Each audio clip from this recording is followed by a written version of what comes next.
Have you ever wondered how it all began? Where did we come from and why are we here? The book of Genesis, the first book of the Bible, is not just an ancient account, but the very narrative of our existence. Imagine a world where God speaks and reality takes shape, where dust becomes life and a rib turns into companionship. A world where temptation alters the destiny of all humanity. What mysteries lie behind the Tower of Babel? What secrets does Noah's Ark hold? From the first light to Joseph's tears in Egypt, Genesis is an epic journey of faith, betrayal, love, and redemption. It is the drama of imperfect families chosen for perfect purposes. Join us today on this journey through time, where we will discover how a small people became the seed of a blessing for all nations, where impossible promises turned into tangible miracles. This is the story of our beginnings, the story that explains who we are and where we are going. Welcome to Genesis, the book of beginnings. In the beginning, God created the heavens and the earth. The earth was formless and empty, and darkness covered the face of the deep, but the Spirit of God hovered over the waters. Then God said, "Let there be light," and there was light. He saw that the light was good and separated it from the darkness, calling the light day and the darkness night. This was the first day of creation. On the second day, God made the firmament, separating the waters below from the waters above. On the third day, he gathered the waters together, allowing dry land to appear, which he called earth, and the waters he called seas. He also caused vegetation to sprout from the land, seed-bearing plants and fruit trees. On the fourth day, he created the sun to govern the day and the moon to govern the night, along with the stars to serve as signs for seasons, days, and years. On the fifth day, God created the great sea creatures, all living beings that swim in the waters, and every bird that flies in the sky. He blessed them, saying, "Be fruitful and multiply. Fill the waters of the seas, and let the birds multiply on the earth." On the sixth day, God created land animals according to their kinds. And finally, he said, "Let us make man in our image, according to our likeness. Let them have dominion over the fish of the sea, the birds of the sky, the livestock, all the earth, and every creeping thing that moves on the ground." So God created man in his own image. In the image of God he created them. Male and female, he created them. God blessed them and said, "Be fruitful and multiply, fill the earth and subdue it. Rule over the fish of the sea, the birds of the sky, and every creature that moves on the earth." Then he said, "See, I have given you every seed-bearing plant on the face of the whole earth, and every tree that has fruit with seed in it. They will be yours for food."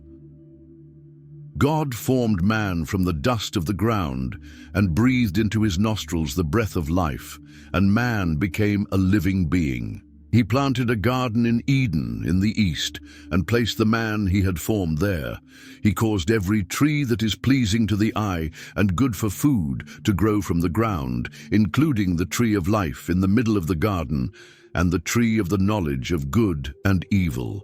God placed man in the garden to work it and take care of it, commanding him, "You may eat freely from every tree in the garden, but from the tree of the knowledge of good and evil you must not eat, for in the day that you eat from it, you will surely die." Seeing that it was not good for man to be alone, God caused a deep sleep to fall upon him. He took one of his ribs and fashioned it into a woman, presenting her to the man. Adam exclaimed, "This is now bone of my bones and flesh of my flesh. She shall be called woman, for she was taken out of man." That is why a man leaves his father and mother and is united to his wife, and they become one flesh. The man and his wife were both naked, yet they felt no shame. On the seventh day, God had finished all his work and rested. He blessed the seventh day and made it holy, for on it he rested from all the work of creation.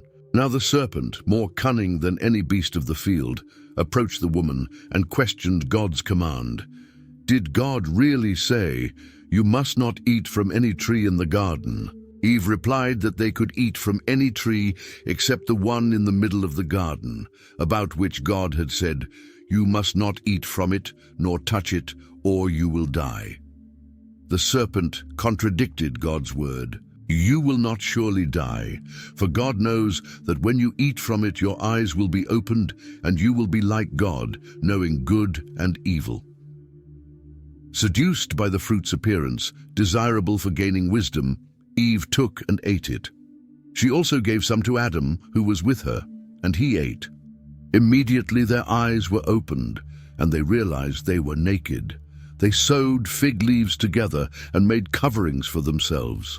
When they heard the voice of the Lord God walking in the garden in the cool of the day, they hid among the trees. God called to the man, "Where are you?" Adam replied, "I heard your voice in the garden, and I was afraid because I was naked, so I hid." God asked, "Who told you that you were naked? Have you eaten from the tree that I commanded you not to eat from?" Adam tried to shift the blame. "The woman you gave me, she gave me the fruit and I ate." The woman also justified herself. "The serpent deceived me and I ate." Then God pronounced the consequences of this act of disobedience. To the serpent he said, "Cursed are you above all livestock and wild animals. You will crawl on your belly and eat dust all the days of your life. I will put enmity between you and the woman, between your offspring and hers. He will crush your head, and you will strike his heel." This is the first promise of redemption in the Bible. To the woman, God said, "I will greatly increase your pain in childbirth. With painful labor, you will give birth to children. Your desire will be for your husband, and he will rule over you." To the man, he declared, "Cursed is the ground because of you. Through painful toil, you will eat from it all the days of your life. It will produce thorns and thistles for you, and you will eat the plants of the field. By the sweat of your brow, you will eat your food until you return to the ground. For from it you were taken. For dust you are, and to dust you will return." Adam named his wife Eve, which means life, because she would become the mother of all the living. God made garments of skin for Adam and Eve and clothed them, demonstrating his mercy even in the midst of judgment. To prevent them from eating from the tree of life and living forever, God expelled them from the Garden of Eden. He placed cherubim to the east of the garden and a flaming sword that turned in every direction to guard the way to the tree of life. Outside the garden, Adam knew his wife Eve, and she conceived and gave birth to Cain. Later, she gave birth to Abel. Abel became a shepherd, while Cain was a farmer. Over time, both brought offerings to the Lord, Cain from the fruit of the ground, and Abel from the firstborn of his flock. The Lord looked with favor on Abel and his offering, but he did not accept Cain and his offering. Cain was very angry, and his face fell. The Lord asked him, "Why are you angry? If you do what is right, will you not be accepted? But if you do not do what is right, sin is crouching at your door. It desires to have you, but you must rule over it." Consumed by jealousy, Cain spoke with Abel, and when they were in the field, he attacked and killed his brother. When the Lord asked Cain where Abel was, he defiantly replied, "I don't know. Am I my brother's keeper?" God, who sees all, said, "What have you done? Your brother's blood cries out to me from the ground." God cursed Cain. When he tilled the ground, it would no longer yield its strength to him, and he would become a restless wanderer on the earth. Fearing for his life, Cain received a mark of divine protection and settled in the land of Nod, east of Eden. Cain's lineage contributed to civilization. Enoch, Cain's son, had a city built in his name. Jubal became the father of those who play the harp and flute. Tubal-Cain became a craftsman in bronze and iron. However, this lineage drifted away from God. Adam and Eve had another son, Seth, as a replacement for Abel. Seth's lineage preserved faith in the true God. Seth's son, Enosh, marked the time when people began to call on the name of the Lord. Seth's genealogy continued. Enosh fathered Canaan, who fathered Mahalalel, who fathered Jared, who fathered Enoch. Enoch walked with God, and at 365 years old he was no more because God took him without experiencing death. Enoch fathered Methuselah, who lived 969 years, the longest lifespan recorded in the Bible. Methuselah fathered Lamech, and Lamech fathered Noah, whose name means rest. For his father said, "He will comfort us in the labor and painful toil of our hands caused by the ground the Lord has cursed." As mankind multiplied, the sons of God saw that the daughters of men were beautiful and took them as wives. In those days there were Nephilim, giants, on the earth. Human wickedness increased, and every thought of man's heart was continually evil. God regretted creating humanity and decided to destroy it. However, Noah found favor in the eyes of the Lord, for he was a righteous and blameless man in his generation. Noah walked with God and had 3 sons, Shem, Ham, and Japheth. The earth was corrupt and filled with violence. God said to Noah, "The end of all flesh has come before me. Because the earth is filled with violence, I will destroy them along with the earth." God instructed Noah to build an ark of gopher wood with compartments coated inside and out with pitch. The ark would be 300 cubits long, 50 wide, and 30 high, approximately 450 x 75 x 45 feet, or 137 x 23 x 14 meters. God announced that he would bring a flood to destroy all flesh, but established his covenant with Noah. He, his family, and pairs of animals would enter the ark for preservation. Noah obeyed all of God's commands.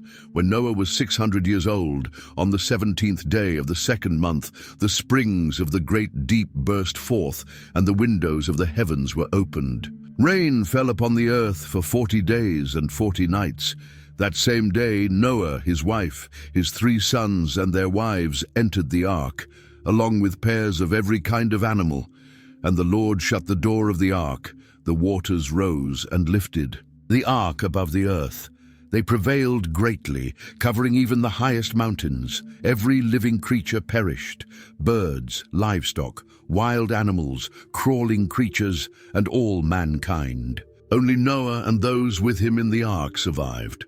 The waters covered the earth for 150 days. Then God remembered Noah and all the creatures in the ark. He sent a wind over the earth, closed the springs of the deep and the windows of heaven, and the waters began to recede.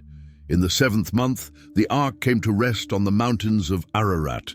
By the 10th month, the tops of the mountains became visible. After 40 days, Noah opened the ark's window and sent out a raven, which kept flying back and forth until the waters dried up. Then he sent a dove, but it returned, finding no place to rest.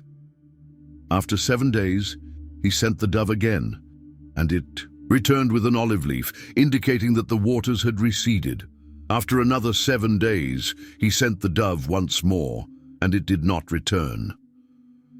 In the 601st year of Noah's life, the waters dried up.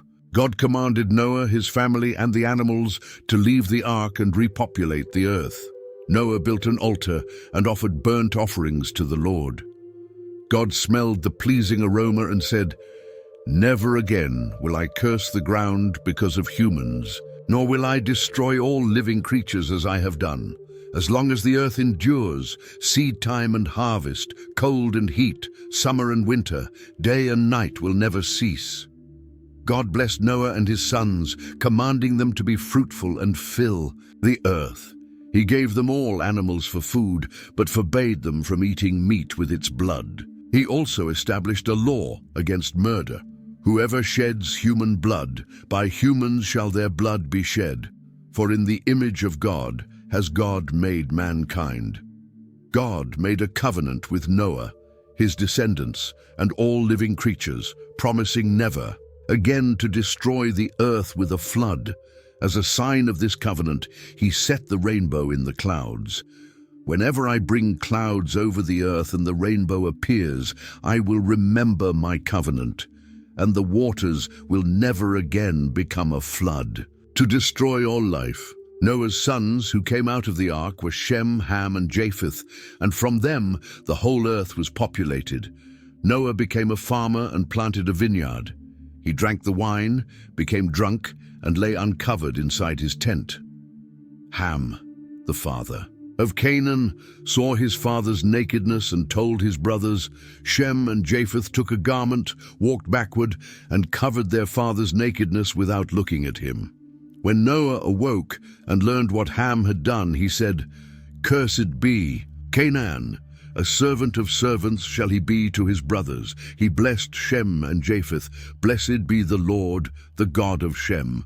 May Canaan be his servant. May God enlarge Japheth, and may he dwell in the tents of Shem, and may Canaan be his servant." Genesis 10 presents the table of nations, listing the descendants of Noah's sons. Japheth's descendants mainly populated Europe and Asia Minor. Ham's descendants settled in Africa, Canaan, and parts of Mesopotamia, and Shem's descendants inhabited the Middle East, including the Hebrews. At that time, humanity spoke a single language. Moving eastward, they settled in the plain of Shinar, Mesopotamia. They decided to build a city and a tower that reached the heavens to make a name for themselves and avoid being scattered across the earth. The Lord came down to see the city and the tower and said, "Behold, the people are one, and they all have the same language. Now nothing they plan to do will be impossible for them. Come, let us go down and confuse their language." Thus, the Lord confused the language of the whole earth and scattered them over its face. The place was called Babel, confusion. Genesis continues with Shem's genealogy up to Abram. Shem fathered Arphaxad, who fathered Salah, who fathered Eber, from whom the name Hebrews possibly originates. The lineage continued to Terah, who fathered Abram, Nahor, and Haran. Haran fathered Lot, but died in Ur of the Chaldeans. Terah left Ur with Abram, Sarai, Abram's wife, and Lot to go to Canaan, but they settled in Haran where Terah died. After Terah's death, Abram received a divine calling. "Go from your land, your relatives, and your father's house to the land that I will show you. I will make you into a great nation, and I will bless you. I will make your name great, and you will be a blessing. I will bless those who bless you, and curse those who curse you. Through you, all the families of the earth will be blessed." This calling marks the transition from universal history to the history of God's chosen people, through whom salvation would come. The threefold promise to Abram involved land, numerous descendants, and universal blessing. Abram departed as the Lord had commanded, taking Lot with him. He was 75 years old when he left Haran with Sarai, his wife Lot, and all their possessions and people they had acquired. Arriving in Canaan, Abram traveled through the land to Shechem. The Lord appeared to him and said, "To your offspring I will give this land." Abram built an altar to the Lord there. Then Abram moved to a mountain east of Bethel, where he also built an altar and called on the Lord's name. He continued his journey toward the Negev, southern region.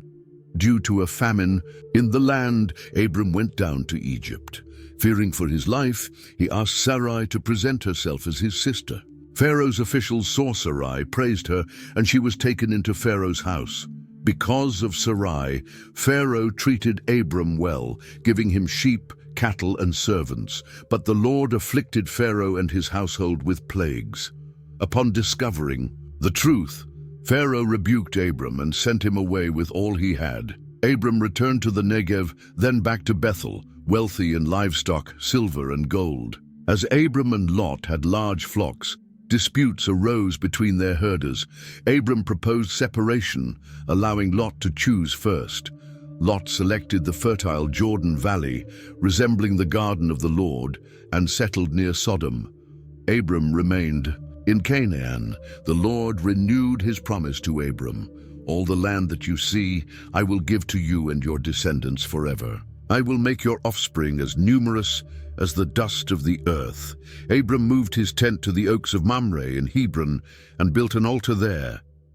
During this time, Chedorlaomer, king of Elam, and his allied kings waged war against the kings of Sodom, Gomorrah, and neighboring cities. After defeating them, they took captives and plundered goods, including Lot. When Abram heard this, he armed 318 trained men born in his household and pursued the kings to Dan. Dividing his forces, he attacked at night, recovering Lot, the captives, and all the possessions. On his return, Abram was met by Melchizedek, king of Salem and priest of God Most High, who brought bread and wine and blessed him. Abram gave him a tithe of everything. The king of Sodom offered Abram the goods, but Abram refused, swearing not to take anything for himself. Later, the Lord appeared to Abram in a vision, saying, "Do not be afraid. I am your shield, and your reward will be very great." Abram questioned, "What will you give me, since I remain childless?" God took him outside and said, "Look at the heavens and count the stars, if you can. So shall your descendants be." Abram believed the Lord, and it was credited to him as righteousness. God made a formal covenant with Abram, promising to give the land to his descendants. Since Sarai was barren, she gave her Egyptian servant Hagar to Abram as a wife. Hagar conceived and began to despise Sarai. When Sarai mistreated her, Hagar fled to the wilderness. The angel of the Lord found her and told her to return and submit to Sarai, promising to multiply her offspring. Hagar gave birth to Ishmael when Abram was 86 years old. At 99 years old, the Lord appeared to Abram and said, "I am God Almighty. Walk before me and be blameless." God changed his name to Abraham, father of many nations, and Sarai's name to Sarah, princess, promising she would bear a son. He established circumcision as the sign of the covenant, and all the males in Abraham's household were circumcised. The Lord later appeared to Abraham near the oaks of Mamre in the form of 3 men. Abraham welcomed them with hospitality, offering water, rest, and food. One of them announced, "I will surely return to you this time next year, and Sarah will have a son." Sarah, listening at the tent entrance, laughed to herself due to her old age. The Lord asked, "Is anything too difficult for the Lord?" Before departing, the Lord revealed to Abraham his plan to destroy Sodom and Gomorrah due to the gravity of their sin. Abraham interceded, "Will you also destroy the righteous with the wicked? If there are 50 righteous people in the city, will you still destroy it?" The Lord agreed to spare the city for the sake of 50 righteous people. Abraham continued to negotiate, reducing the number down to 10, and the Lord agreed not to destroy the city if he found 10 righteous people. 2 angels arrived in Sodom, where Lot welcomed them into his house. The men of the city surrounded the house, demanding to know the visitors. Lot offered his daughters instead of the guests, but the men attempted to break down the door. The angels struck the men with blindness and instructed Lot to gather his family and leave the city, for the Lord had sent them to destroy it. The next morning, the angels urged Lot to hurry. Since he hesitated, they took him by the hand, along with his wife and daughters, and led them out of the city. An angel said, "Flee for your life, do not look back." The Lord rained down sulfur and fire upon Sodom and Gomorrah. Lot's wife looked back and was turned into a pillar of salt. Lot and his daughters took refuge in a cave. Believing that no men remained on the earth, the daughters made their father drunk and lay with him. From these acts were born Moab. From the father, and Ben-Ami, son of my people, ancestors of the Moabites and Ammonites, Abraham moved to Gerar, where he once again said that Sarah was his sister. King Abimelech took her, but God warned him in a dream. Abimelech returned Sarah to Abraham and compensated him with gifts. The Lord visited Sarah, and she conceived and bore Isaac, laughter, in Abraham's old age, when he was 100 years old. Sarah said, "God has made me laugh. Everyone who hears will laugh with me." On the day Isaac was weaned, Sarah saw Ishmael mocking him and asked Abraham to send Hagar and her son away. Abraham was troubled, but God told him, Listen to Sarah, for through Isaac your offspring will be named. But I will also make a nation of the servant's son." Abraham sent Hagar away with a skin of water and bread. When the water ran out, she placed the boy under a bush and moved away, weeping. God heard the boy's cries, and an angel called to Hagar, "Do not be afraid, for God has heard the boy's voice. I will make him into a great nation." God opened her eyes, and she saw a well. Ishmael grew up in the wilderness of Haran and became an archer. Later, God tested Abraham, commanding him, "Take your son, your only son Isaac, whom you love, and go to Moriah. Offer him as a burnt offering." Abraham rose early, prepared his donkey, and took Isaac and 2 servants. On the 3rd day, he saw the place from afar and told the servants, "Wait here. The boy and I will go worship and return." Abraham placed the wood on Isaac and took the fire and the knife. On the way, Isaac asked, "Where is the lamb for the burnt offering?" Abraham replied, "God will provide the lamb." Upon reaching the place, Abraham built an altar, arranged the wood, bound Isaac, and placed him on the altar. As he stretched out his hand to sacrifice him, the angel of the Lord called out, "Do not lay a hand on the boy, for now I know that you fear God, since you have not withheld your only son." Abraham saw a ram caught by its horns in a thicket and offered it in place of Isaac. The angel of the Lord called Abraham again and said, "I swear by myself that because you have done this, I will bless you and multiply your descendants like the stars in the sky. Through your offspring, all nations of the earth will be blessed because you obeyed my voice." Sarah died at 127 years old in Hebron. Abraham purchased the cave of Machpelah from Ephron the Hittite for 400 shekels of silver to bury his wife. This became the family tomb. Abraham, now old, instructed his senior servant to find a wife for Isaac among his relatives in Haran, not among the Canaanites. The servant swore to do so and departed with 10 camels and gifts. Arriving at a well outside Nahor's city, he prayed, "Lord, let the girl to whom I ask for water and who offers water to my camels be the chosen one for Isaac." Before he finished praying, Rebekah arrived, the daughter of Bethuel, son of Milcah, and Nahor, Abraham's brother. The servant asked for water, and she not only gave him water, but also offered to water his camels. Recognizing God's answer, the servant gave her a gold pendant and 2 bracelets, and asked if there was lodging in her father's house. Rebekah led him home and told everything to her brother Laban.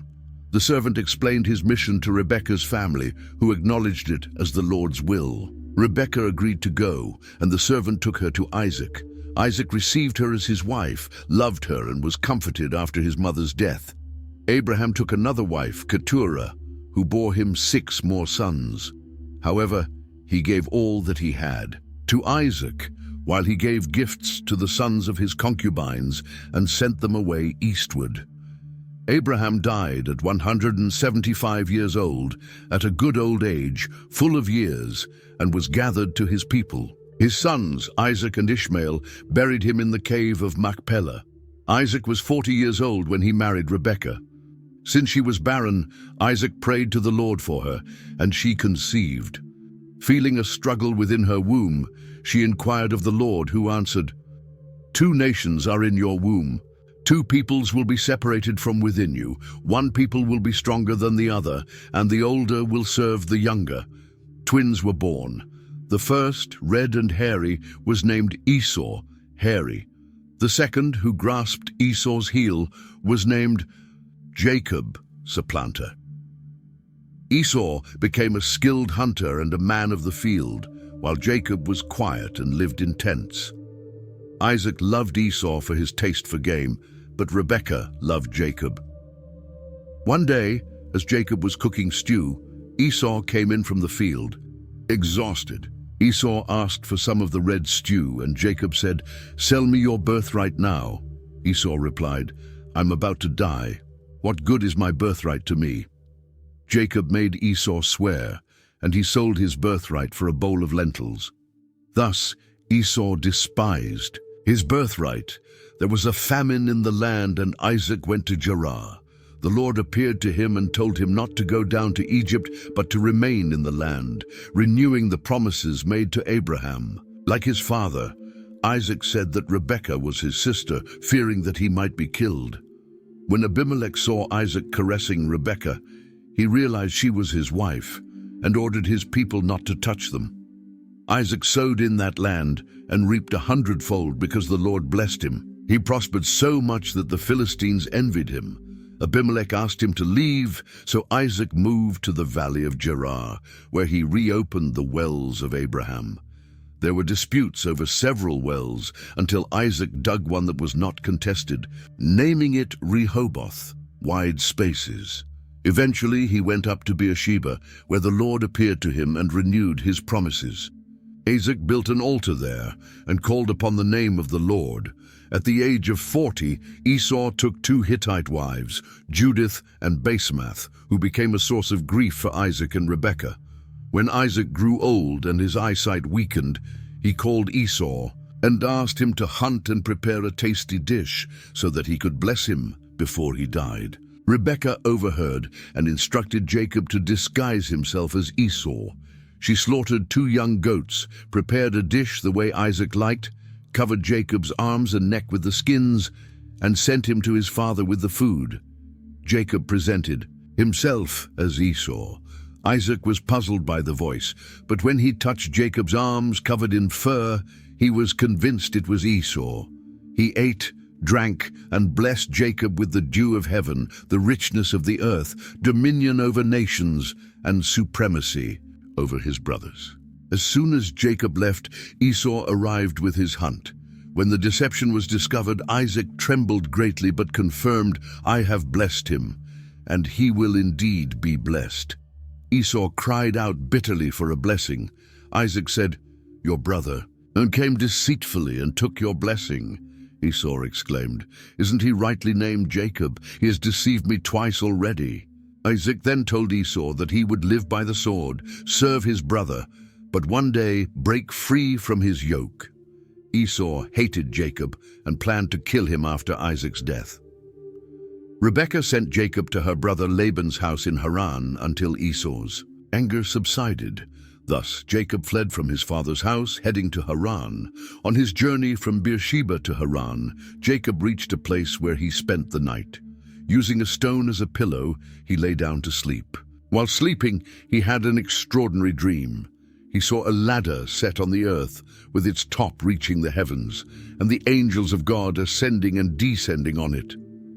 At the top stood the Lord, who said, "I am the Lord, the God of Abraham, your father, and the God of Isaac. The land on which you lie I will give to you and your descendants. Your offspring will be like the dust of the earth, spreading westward, eastward, northward, and southward. Through you and your descendants, all the families of the earth will be blessed. I am with you and will watch over you wherever you go, and will bring you back to this land. I will not leave you until I have fulfilled what I have promised you." Waking from his sleep, Jacob exclaimed, "Surely the Lord is in this place, and I was unaware of it." Filled with awe, he added, "How awesome is this place! This is none other than the house of God, and this is the gate of heaven." The next morning, Jacob took the stone he had used as a pillow, set it up as a pillar, and poured oil on it.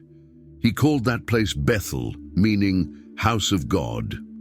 There, Jacob made a solemn vow, "If God will be with me, watch over me on this journey, provide me with food and clothing, and bring me back safely to my father's house, then the Lord will be my God. This stone that I have set up as a pillar will be God's house, and of all that you give me, I will surely give you 1/10." Continuing his journey, Jacob arrived in the land of the eastern peoples. He saw a well in the field, where 3 flocks of sheep lay resting, for the well was used to water the flocks. A large stone covered the mouth of the well, and only when all the flocks gathered did the shepherds roll the stone away, water the sheep, and replace the stone. Jacob asked the shepherds, "My brothers, where are you from?" They replied, "We are from Haran." He asked, "Do you know Laban, the son of Nahor?" They answered, "We do." Jacob continued, "Is he well?" They said, "Yes, and here comes his daughter Rachel with the sheep."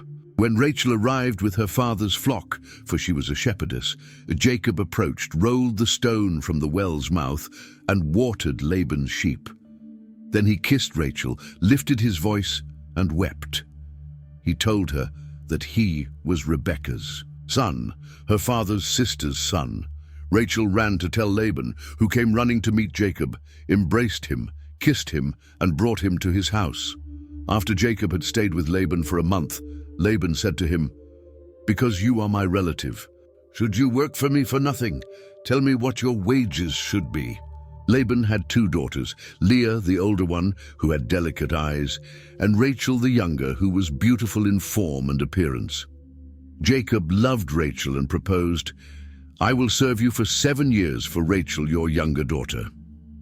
Laban replied, "It is better that I give her to you than to another man. Stay with me." So Jacob served 7 years for Rachel, but they seemed like only a few days to him because of his love for her.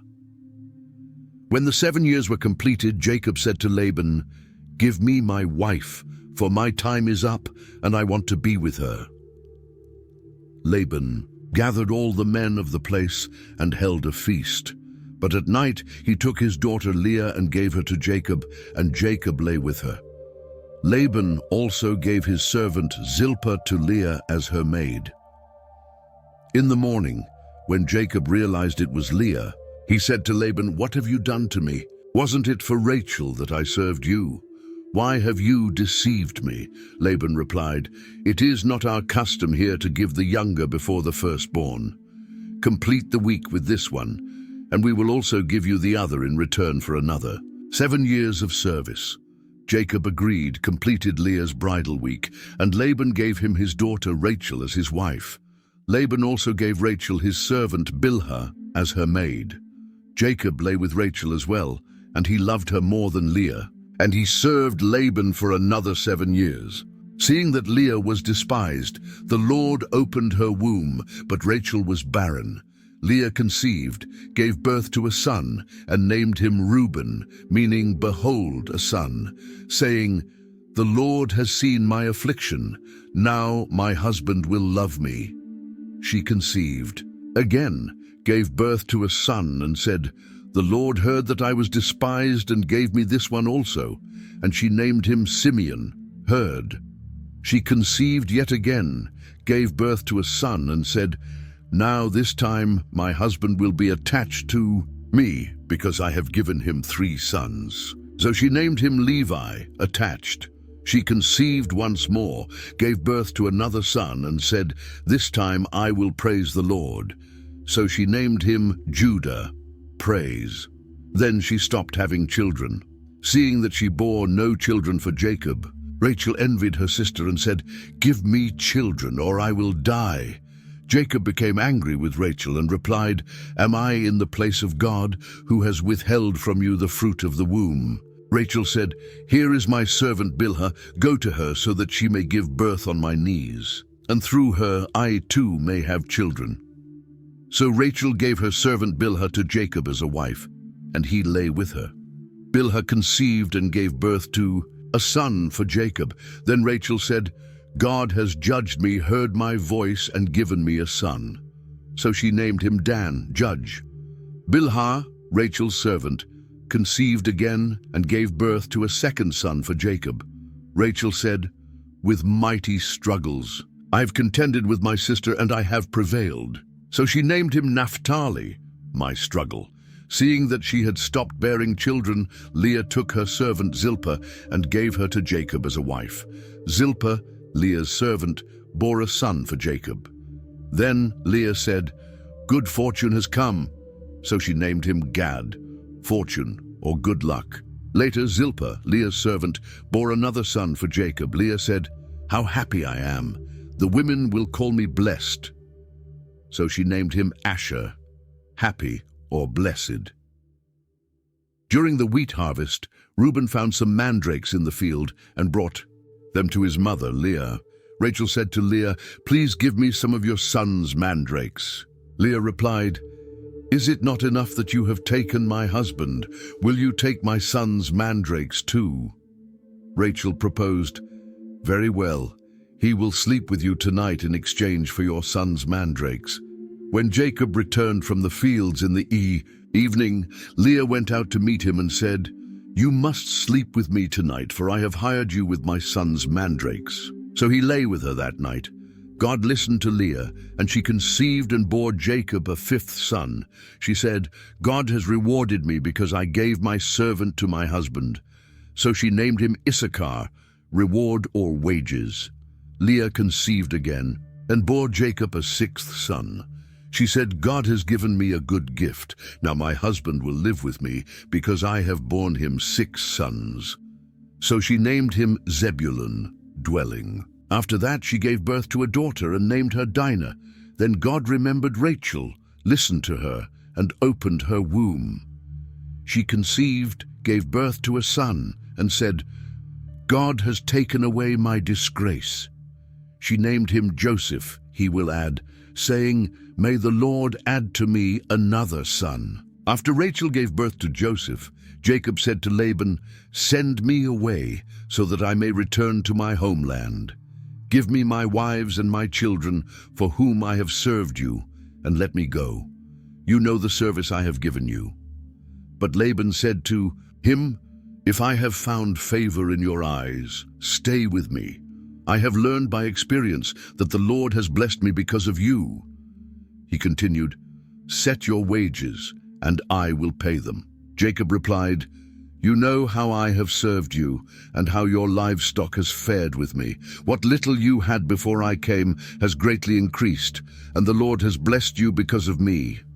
But now, when will I provide for my own household?" Laban asked, "What shall I give you?" Jacob replied, "You shall give me nothing. If you will do this one thing for me, I will continue to shepherd and guard your flock. Today I will pass through all your flock, removing from it every speckled and spotted sheep, every dark-colored lamb, and every speckled and spotted goat. These shall be my wages. My honesty will testify for me in the future when you come to check on my wages. If you find in my possession any goat that is not speckled or spotted, or any lamb that is not dark-colored, it will be counted as stolen." Laban agreed, "Let it be as you have said."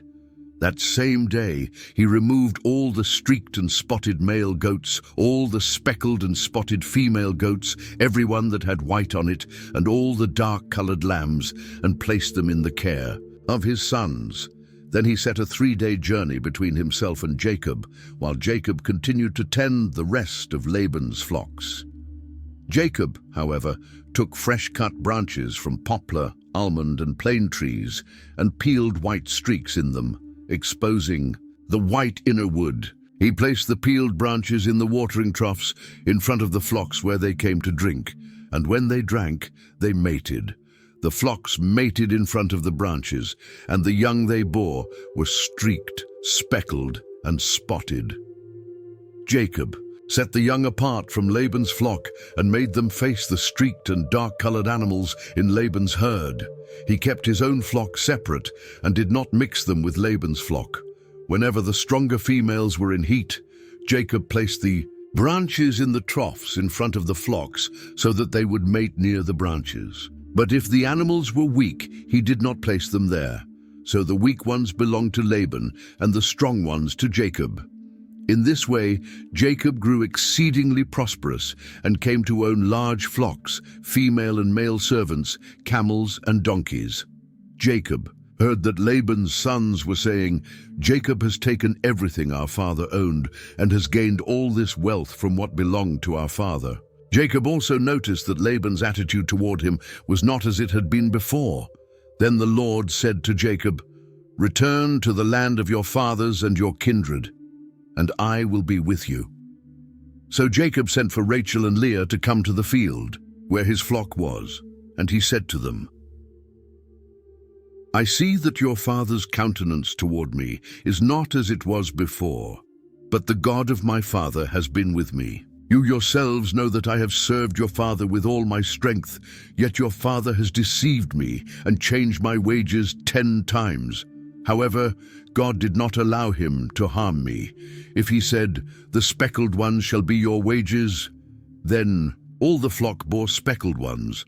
And if he said, 'The striped ones shall be your wages,' then all the flock bore striped ones. So God has taken away your father's livestock and given them to me." It happened that at the time when the flock was breeding, I lifted my eyes and saw in a dream that the male goats mating with the flock were striped, speckled, and spotted. Then the angel of God said to me in a dream, "Lift your eyes and see that all the male goats mating with the flock are striped, speckled, and spotted, for I have seen all that Laban has done to you.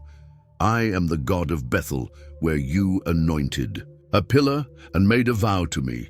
Now arise, leave this land and return to your native land." Rachel and Leah answered him, "Do we still have any share or inheritance in our father's house? Does he not regard us as foreigners? For he has sold us and consumed all our money. All the wealth that God has taken from our father belongs to us and our children. So now do whatever God has told you." Then Jacob arose and set his sons and his wives on camels. He took all his livestock and all his possessions that he had acquired in Paddan Aram to go to Isaac, his father, in the land of Canaan. Now Laban had gone to shear his sheep, and Rachel stole her father's household idols, teraphim, and Jacob deceived Laban the Aramean by not telling him that he was fleeing. So he fled with all that he had, arose, crossed the Euphrates River, and headed toward the hill country of Gilead. On the 3rd day, Laban was told that Jacob had fled. So he took his relatives with him and pursued him for 7 days. And he caught up with him in the hill country of Gilead. But that night God appeared to Laban the Aramean in a dream and said to him, "Be careful not to say anything to Jacob, either good or bad." When Laban reached Jacob, Jacob had already pitched his tent in the hill country, and Laban and his relatives camped nearby. Then Laban said to Jacob, "What have you done? You have deceived me and carried off my daughters like captives taken in war. Why did you flee secretly and deceive me? Why did you not tell me, so that I could have sent you away with joy and with songs, with tambourine and harp? You did not even allow me to kiss my grandchildren and my daughters goodbye. You have acted foolishly. I have the power to harm you. But last night the God of your father said to me, 'Be careful not to say anything to Jacob, either good or bad.' Now you have gone away because you longed for your father's house. But why did you steal my gods?" Jacob answered, "I was afraid, for I thought you might take your daughters from me by force. But if you find anyone who has your gods, that person shall not live. In the presence of our relatives, see for yourself what is yours among my belongings, and take it." Now Jacob did not know that Rachel had stolen them. So Laban went into Jacob's tent, then into Leah's tent, and then into the tents of the 2 female servants, but he found nothing. After leaving Leah's tent, he entered Rachel's tent. Now Rachel had taken the household idols and put them in the saddle of the camel and was sitting on them. Laban searched through everything in the tent, but found nothing.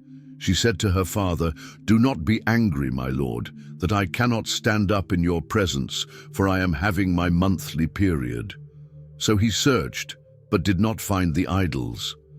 Then Jacob became angry and rebuked Laban, saying, "What is my transgression? What is my sin that you have so hotly pursued me? You have searched all my belongings. What have you found of your household's possessions? Set it here before my relatives and yours, and let them judge between the 2 of us.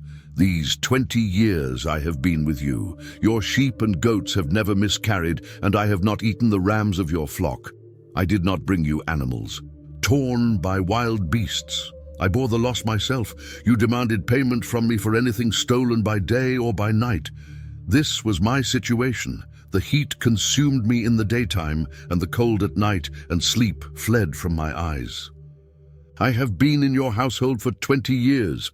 14 years I worked for you in exchange for your 2 daughters, and 6 years for your flocks, and you changed my wages 10 times. If the God of my father, the God of Abraham, and the fear of Isaac had not been with me, you would surely have sent me away empty-handed. But God has seen my affliction and the toil of my hands, and last night he rebuked you." Laban answered Jacob, "The daughters are my daughters, the children are my children, the flocks are my flocks. Everything you see is mine. Yet what can I do today about my daughters or the children they have borne? Now come, let us make a covenant, you and I, and let it serve as a witness between us." So Jacob took a stone and set it up as a pillar. Then Jacob said to his relatives, "Gather stones." They took stones and piled them up in a heap, and they ate there by the heap. Laban called it Jegar Sahadutha, and Jacob called it Galeed. Laban said, "This heap is a witness between you and me today." That is why it was called Galeed. It was also called Mizpah, because Laban said, "May the Lord watch between you and me when we are out of each other's sight. If you mistreat my daughters or take other wives besides my daughters, even though no one is with us, remember that God is a witness between you and me." Laban also said to Jacob, "Here is this heap, and here is this pillar I have set up between you and me. This heap is a witness, and this pillar is a witness, that I will not go past this heap to harm you, and that you will not go past this heap and this pillar to harm me. May the God of Abraham and the God of Nahor, the God of their father, judge between us." So Jacob swore by the fear of his father Isaac. He offered a sacrifice on the mountain and invited his relatives to eat. After they had eaten, they spent the night there. Early the next morning, Laban arose, kissed his grandchildren and his daughters, and blessed them. Then Laban departed and returned home. Jacob also went on his way, and the angels of God met him. When Jacob saw them, he said, "This is God's camp." So he named that place Mahanaim. Jacob sent messengers ahead of him to his brother Esau, to the land of Seir, the territory of Edom. He instructed them, saying, "This is what you are to say to my lord Esau. This is what Jacob your servant says. I have stayed with Laban and remained there until now. I have oxen, donkeys, sheep, male and female servants. I'm sending this message to my lord so that I may find favor in your eyes." The messengers returned to Jacob, saying, "We went to your brother Esau, and he is also coming to meet you with 400 men." Jacob was greatly afraid and distressed. He divided the people with him, along with the flocks, herds, and camels, into 2 groups. He thought, if Esau comes and attacks one group, the other group may escape. Jacob prayed, "O God of my father Abraham, God of my father Isaac, O Lord, who said to me, 'Return to your country and to your relatives, and I will make you prosper.' I am unworthy of all the kindness and faithfulness you have shown to your servant. I had only my staff when I crossed this Jordan, and now I have become 2 groups. Save me, I pray, from the hand of my brother Esau, for I am afraid he will come and attack me, and also the mothers with their children. But you said, 'I will surely make you prosper and make your descendants as numerous as the sand of the sea, which cannot be counted.'" That night, Jacob stayed there. From what he had with him, he selected a gift for his brother Esau, 200 female goats and 20 male goats, 200 ewes and 20 rams, 30 female camels with their young, 40 cows and 10 bulls, 20 female donkeys and 10 male donkeys. He entrusted them to his servants, each herd separately, and instructed them, "Go ahead of me and keep some distance between the herds." He told the first servant, "When my brother Esau meets you and asks, 'Whose servant are you? Where are you going, and whose animals are these before you?' then you shall say, 'They belong to your servant Jacob. It is a gift sent to my lord Esau, and he himself is coming behind us.'" He gave the same instructions to the second, the third, and all who followed the herds. "This is what you are to say to Esau when you meet him. And you shall also say, 'Your servant Jacob is coming behind us.' For he thought, 'I will pacify him with this gift that goes ahead of me, and afterward, when I see him, perhaps he will accept me.'" So Jacob's gift went on ahead of him, but he himself spent that night in the camp. That same night he got up and took his 2 wives, his 2 female servants and his 11 sons, and crossed the ford of the Jabbok. He took them and sent them across the stream, along with all his possessions. Jacob was left alone, and a man wrestled with him until daybreak. When the man saw that he could not overpower him, he touched the socket of Jacob's hip, so that his hip was wrenched as he wrestled with him. Then the man said, "Let me go, for the dawn is breaking."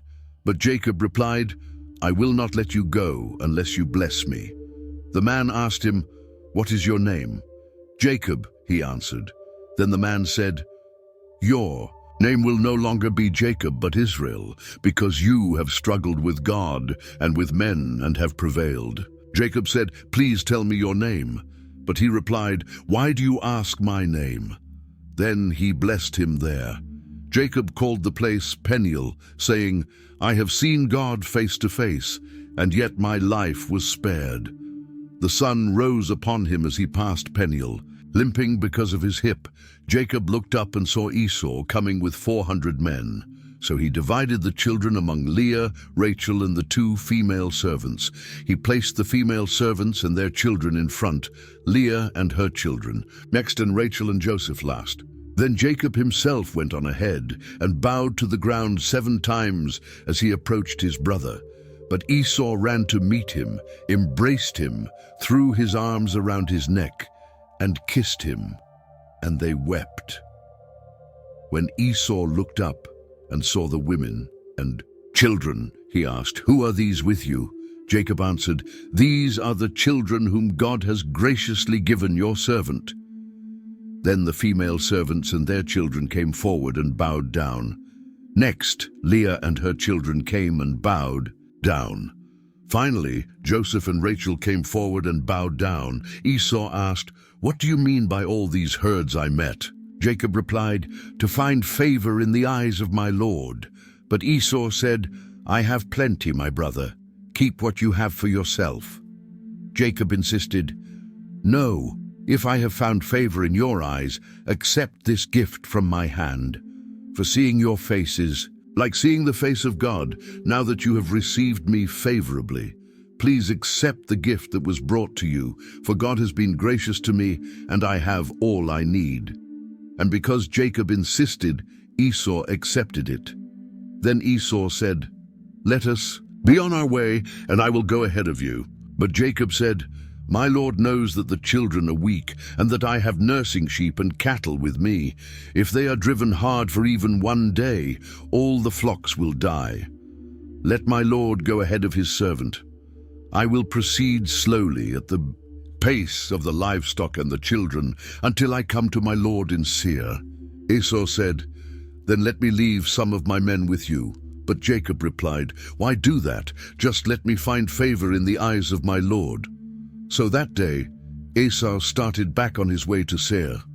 But Jacob traveled to Succoth, where he built a house for himself and shelters for his livestock.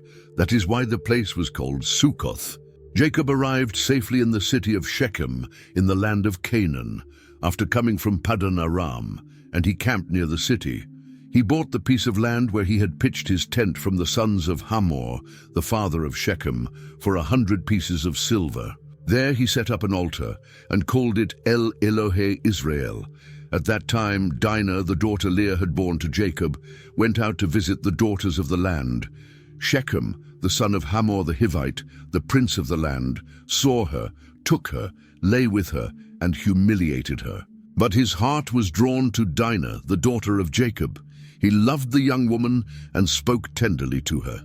So Shechem spoke to his father Hamor, saying, "Get me this girl as my wife." When Jacob heard that his daughter Dinah had been defiled, his sons were in the fields with his livestock, so he kept silent until they returned. Hamor went to speak with Jacob while his sons were returning from the field. When they heard what had happened, Jacob's sons were indignant and furious because Shechem had committed an outrage in Israel by lying with Jacob's daughter, something that should never have been done. Hamor spoke to them, "My son Shechem is deeply in love with your daughter. Please give her to him as his wife. Intermarry with us. Give us your daughters and take ours in return. Dwell among us. The land is before you. Settle in it, trade in it, and acquire property." Shechem also pleaded, "Let me find favor in your eyes, and I will give whatever you ask.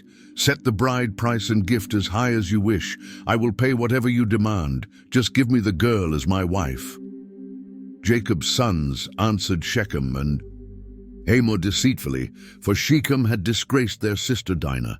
They said to them, "We cannot give our sister to a man who is uncircumcised, for that would be a disgrace to us. We will only agree on one condition, that you become like us by circumcising every male among you. Then we will give you our daughters. Take yours in return, dwell among you, and become one people. But if you do not listen to us and refuse to be circumcised, we will take our sister and leave." These words pleased Hamor and Shechem, who wasted no time in complying, for Shechem loved Jacob's daughter and was the most respected in his father's household. They went to the city gate and spoke to their fellow townsmen, persuading them to accept the proposal. All the men of the city should be circumcised, so that the Israelites could dwell among them, intermarry, and share in their wealth.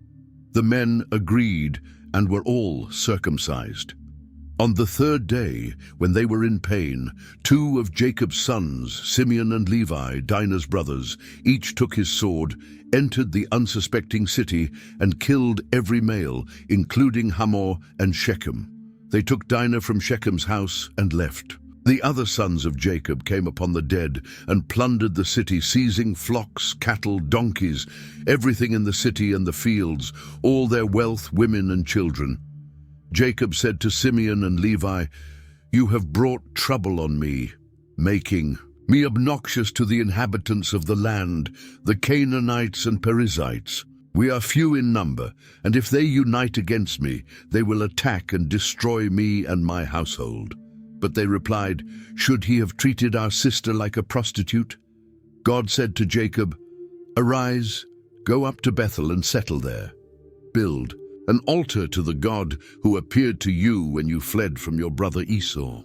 Jacob said to his household, "Get rid of the foreign gods among you, purify yourselves, and change your garments. Let us arise and go to Bethel, where I will build an altar to the God who answered me in my distress and was with me wherever I went." They gave Jacob all the foreign gods they had and the earrings from their ears, and he buried them under the oak tree near Shechem. As they set out, the terror of God fell upon the surrounding cities, and no one pursued Jacob's sons. They arrived at Luz, that is Bethel, in the land of Canaan. There, Jacob built an altar and called the place El Bethel, because God had revealed himself to him there when he fled from his brother. During their stay, Deborah, Rebekah's nurse, died and was buried under an oak below Bethel, which was named Allon Bakuth, Oak of Weeping. God appeared to Jacob again upon his return from Paddan Aram and blessed him. He said, "Your name is Jacob, but you will no longer be called Jacob. Your name will be Israel." And he named him Israel. Then he said, "I am God Almighty. Be fruitful and multiply. A nation, indeed a multitude of nations, will come from you, and kings will descend from you. The land I gave to Abraham and Isaac I will give to you and to your descendants after you." Leaving Bethel, while still some distance from Ephrath, Rachel went into difficult labor. Amid her pain, the midwife said to her, "Do not be afraid, for you have another son." But as her life faded away, for she died, she named him Benoni, son of my sorrow. But his father called him Benjamin, son of the right hand. Rachel died and was buried on the way to Ephrath, which is Bethlehem. Jacob set up a pillar over her grave, which stands to this day.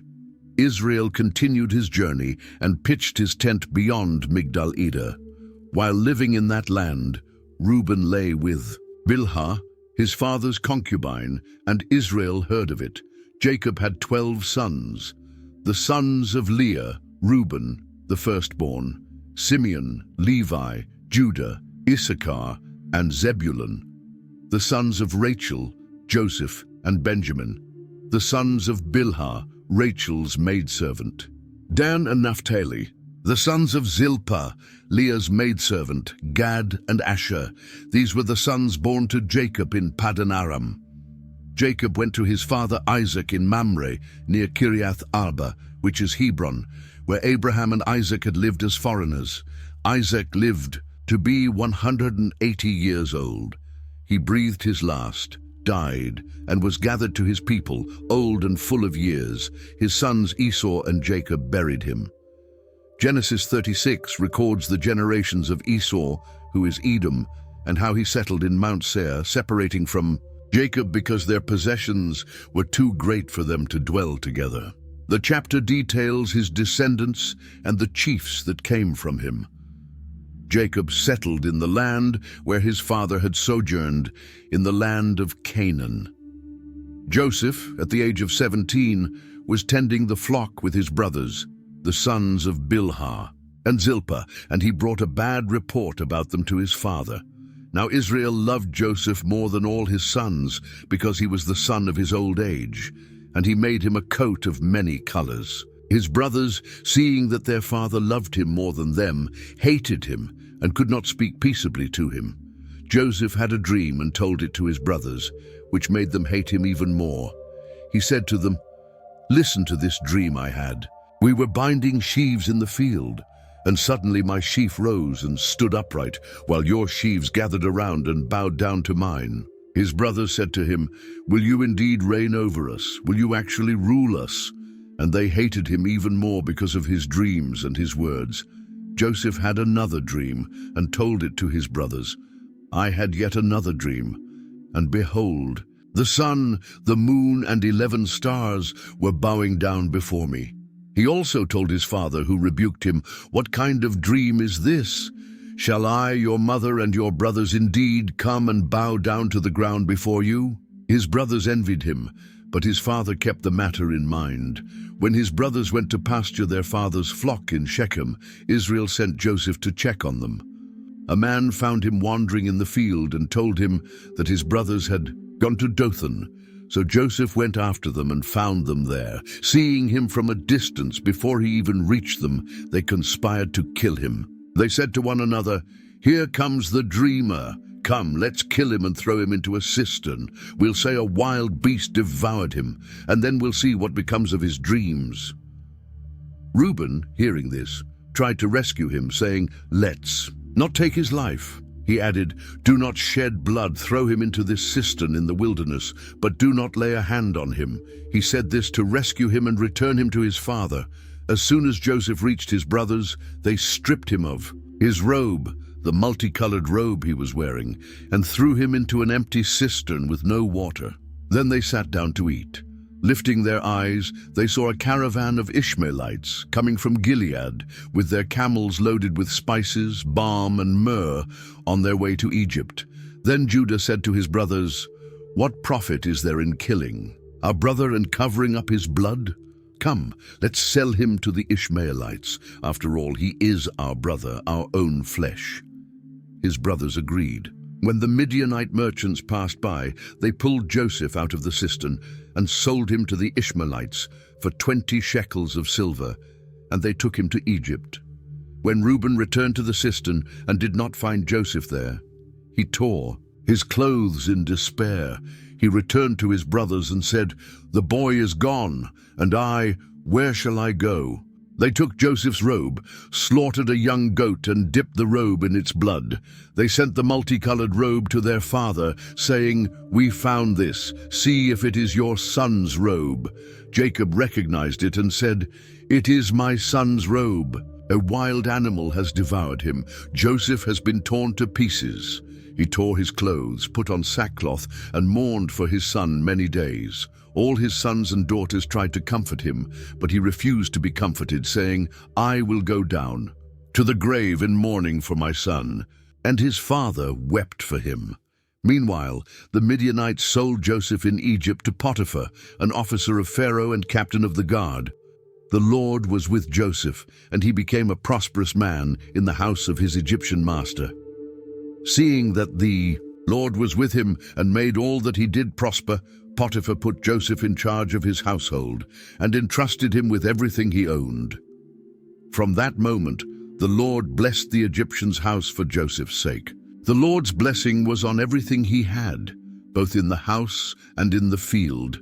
Potiphar left everything he owned in Joseph's hands, not concerning himself with anything except the food he ate. Now, Joseph was handsome and well built. After some time, Potiphar's wife began to desire Joseph and said, "Lie with me." But he refused, saying, "My master has entrusted me with everything in this house and does not concern himself with anything. No one is greater in this house than I, and he has withheld nothing from me except you, because you are his wife. How then could I commit such a great evil and sin against God?" She pursued Joseph day after day, but he refused to listen to her, to lie with her, or even be near her. One day, when he went into the house to do his work, and none of the household servants were there, she grabbed his garment and said, "Lie with me." But he left his garment in her hands, fled, and ran outside. Seeing that he had left his garment in her hands and had run away, she called the men of the house and said, "Look, this Hebrew man has been brought here to mock us. He came to lie with me, but I screamed loudly. When he heard me raise my voice and scream, he left his garment with me and ran outside." She kept Joseph's garment with her until his master came home. Then she told him the same story. "The Hebrew servant you brought to us came to dishonor me, but when I raised my voice and screamed, he left his garment with me and ran outside." When Potiphar heard his wife's words, he burned with anger. He took Joseph and threw him into the prison where the king's prisoners were confined. And there Joseph remained, but the Lord was with Joseph. He showed him kindness and granted him favor in the sight of the prison warden. The warden put Joseph in charge of all the prisoners, and he managed everything that was done there. The warden did not worry about anything under Joseph's care, because the Lord was with him and made everything he did prosper. Some time later, the king of Egypt's cupbearer and baker offended their master Pharaoh. Pharaoh was angry with his two officials and had them put in the custody of the captain of the guard in the prison where Joseph was confined. The captain of the guard assigned them to Joseph, and he served them. They remained in custody for some time. Both of them had a dream on the same night, each with its own interpretation. In the morning, Joseph saw that they were troubled and asked them, "Why do you look so sad today?" They replied, "We have had a dream, but there is no one to interpret it." Joseph said to them, "Do not interpretations belong to God? Please tell me your dreams." The chief cupbearer told his dream. "I dreamed that there was a vine before me. On the vine were 3 branches that budded, blossomed, and produced clusters of ripe grapes. I had Pharaoh's cup in my hand, so I took the grapes, squeezed them into the cup, and placed it in Pharaoh's hand." Joseph interpreted, "The 3 branches are 3 days. Within 3 days, Pharaoh will lift up your head and restore you to your position, and you will place Pharaoh's cup in his hand as you used to when you were his cupbearer. But remember me when things go well for you. Show kindness to me and mention me to Pharaoh, so that I may be brought out of this place. For indeed I was stolen from the land of the Hebrews, and even here I have done nothing to be put in this dungeon." Seeing that the interpretation was favorable, the chief baker also told his dream. "I dreamed that there were 3 baskets of white bread on my head. In the top basket were all kinds of baked goods for Pharaoh, but the birds were eating them out of the basket on my head." Joseph answered, "This is the interpretation. The 3 baskets are 3 days. Within 3 days, Pharaoh will lift up your head by removing it from you and hang you on a tree, and the birds will eat your flesh." On the 3rd day, Pharaoh's birthday, he held a feast for all his servants. He lifted up the head of the chief cupbearer, and the chief baker among his servants. He restored the chief cupbearer to his position so that he could once again place the cup in Pharaoh's hand, but he hanged the chief baker, just as Joseph had interpreted. However, the chief cupbearer did not remember Joseph. He forgot about him. After 2 full years, Pharaoh had a dream. He was standing by the river when 7 cows, beautiful and fat, came up from the river and grazed in the field. Then 7 other cows, ugly and thin, came up after them and stood beside the first ones on the riverbank. The ugly, thin cows ate up the 7 fat, healthy cows. Then Pharaoh woke up. He fell asleep again and had a second dream. 7 heads of grain, full and good, were growing on a single stalk. After them, 7 thin heads of grain, scorched by the east wind, sprouted up.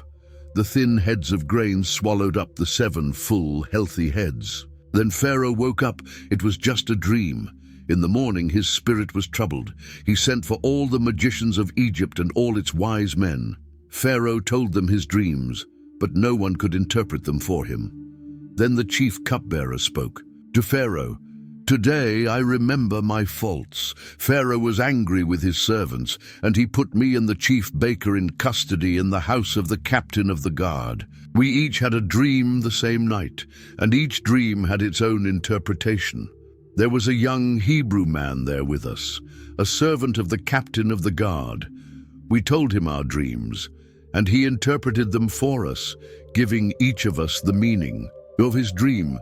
And just as he interpreted, so it happened. I was restored to my position, and he was hanged."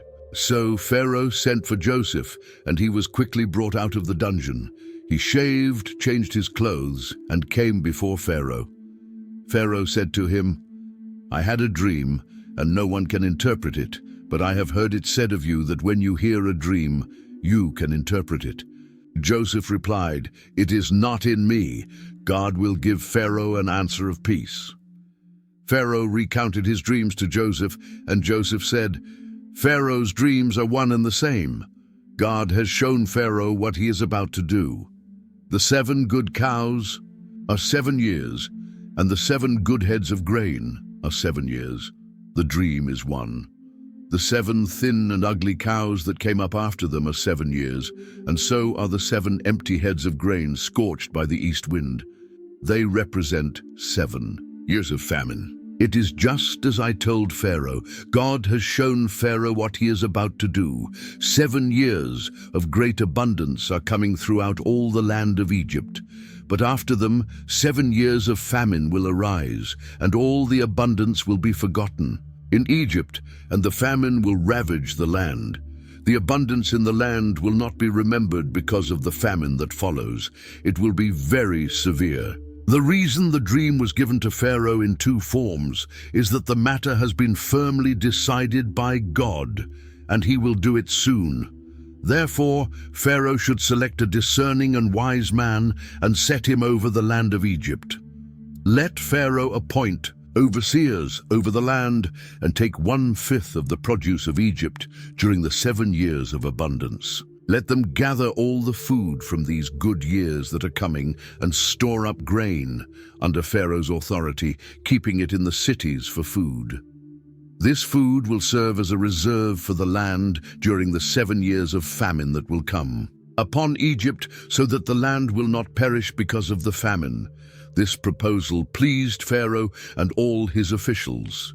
So Pharaoh asked them, "Can we find anyone like this man, in whom is the Spirit of God?"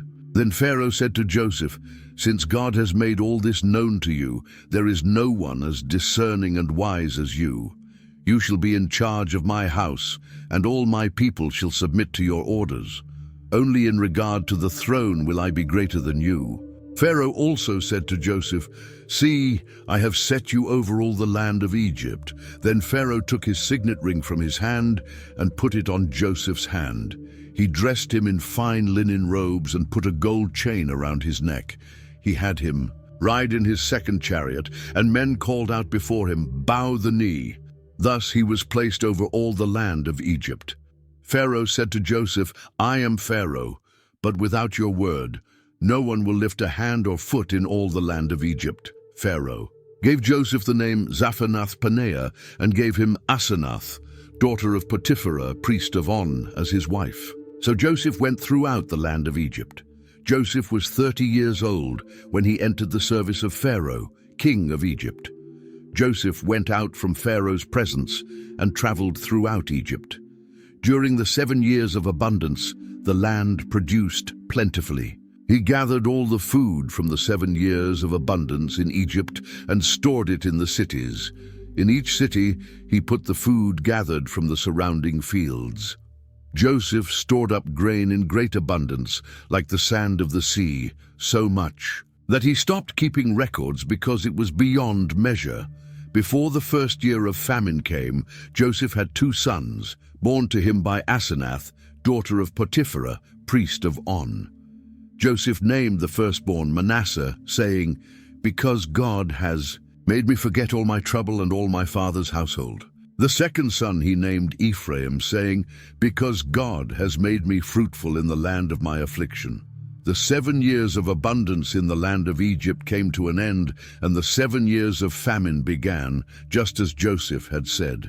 There was famine in all the lands, but in the entire land of Egypt there was bread. When the whole land of Egypt began to suffer from hunger, the people cried out to Pharaoh for food. Pharaoh told all the Egyptians, "Go to Joseph, do whatever he tells you." As the famine spread throughout the land, Joseph opened all the storehouses and sold grain to the Egyptians because the famine was severe in Egypt. People from all lands came to Egypt to buy from Joseph, for the famine had struck every land. The famine that Joseph had foreseen in his interpretation of Pharaoh's dreams extended beyond Egypt's borders, reaching the land of Canaan as well. In the face of scarcity, Jacob learned that there was grain in Egypt and said to his sons, "Why do you stand around looking at each other? I have heard that there is grain in Egypt. Go down there and buy some for us, so that we may live and not die." So 10 of Joseph's brothers set out for Egypt to buy grain. However, Jacob did not allow Benjamin, Joseph's youngest brother, to go with them, fearing that some disaster might befall him. Benjamin was the only remaining son of his beloved Rachel, for Jacob believed Joseph was dead. When the brothers arrived in Egypt, they went directly to Joseph, as he was the governor of the land and in charge of selling grain to everyone. As they presented themselves before him, they bowed with their faces to the ground. Joseph immediately recognized his brothers, but they did not recognize him. More than 20 years had passed. Joseph was now a mature man, dressed as an Egyptian noble, speaking the Egyptian language and looking completely different from the 17-year-old they had sold. Remembering the dreams he had in his youth about his brothers bowing before him, Joseph decided not to reveal himself immediately. He spoke harshly to them through an interpreter. "Where do you come from?" They answered, "From the land of Canaan, to buy food." Joseph accused them, "You are spies. You have come to see the weak points of this land." They protested, "No, my lord, your servants have come to buy food. We are all sons of the same man. We are honest men, not spies." But Joseph insisted, "No, you have come to scout the weak spots of the land." They explained their family situation. "We, your servants, are 12 brothers, sons of the same man in the land of Canaan. The youngest is now with our father, and one is no longer with us." Joseph responded, "It is just as I said. You are spies, and this is how you will be tested. By Pharaoh's life, you will not leave this place unless your youngest brother comes here. Send one of you to bring your brother, while the rest of you remain imprisoned. This will prove whether you are telling the truth. Otherwise, by Pharaoh's life, you are surely spies." And he kept them in custody for 3 days. On the 3rd day, Joseph said to them, "Do this, and you will live, for I fear God. If you are honest men, let one of your brothers remain in prison while the rest of you take grain to relieve your family's hunger. Then bring your youngest brother to me, so that your words may be verified and you will not die." They agreed. The brothers said to one another, not knowing that Joseph understood them, "Surely we are being punished for what we did to our brother. We saw his distress when he pleaded with us, but we did not listen. That is why this trouble has come upon us." Reuben replied, "Did I not tell you not to sin against the boy? But you did not listen. Now we must account for his blood." Joseph, hearing this, turned away from them and wept. When he returned, he took Simeon and had him bound before their eyes. Joseph then ordered that their sacks be filled with grain, that each man's money be secretly returned in his sack, and that they be given provisions for their journey. And so it was done. As they loaded their donkeys with the grain and set off, one of them opened his sack at a resting place to feed his donkey and saw his money at the top of the sack. He said to his brothers, "My money has been returned. It is here in my sack." Their hearts sank, and trembling they asked one another, "What is this that God has done to us?" When they arrived at their father Jacob's house, they recounted everything that had happened to them, how the governor had spoken harshly to them, accused them of being spies, and demanded that they bring Benjamin as proof of their honesty. As they emptied their sacks, each of them found his bag of money, and they and their father were terrified. Jacob lamented, "You have deprived me of my children. Joseph is no more, Simeon is imprisoned, and now you want to take Benjamin. Everything is against me." Reuben said, "You may put my 2 sons to death if I do not bring him back to you. Entrust him to me, and I will return him." But Jacob refused. "My son will not go down with you. His brother is dead, and he alone is left to me. If any harm comes to him on the journey, you will bring my gray hairs down to the grave in sorrow." However, the famine remained severe in the land. When they had eaten all the grain they had brought from Egypt, Jacob said to his sons, "Go back and buy us a little more food." Judah replied, "The man warned us solemnly, 'You will not see my face unless your brother is with you. If you send our brother with us, we will go and buy food for you. But if you do not send him, we will not go, because the man said, "You will not see my face unless your brother is with you." Israel asked, "Why did you bring this trouble upon me by telling the man you had another brother?" They replied, "The man questioned us closely about ourselves and our family. 'Is your father still alive? Do you have another brother?' We answered his questions truthfully. How could we have known that he would say, 'Bring your brother here'?" Then Judah said to Israel, "Let the boy go with me, so that we may go and survive rather than die. We, you, and our children. I will take full responsibility for him. You may hold me accountable. If I do not bring him back, I will bear the blame before you forever. If we had not delayed so long, we could have gone and returned twice by now." Israel yielded and said, "If it must be so, then do this. Take some of the best products of the land in your bags and offer them as a gift to that man.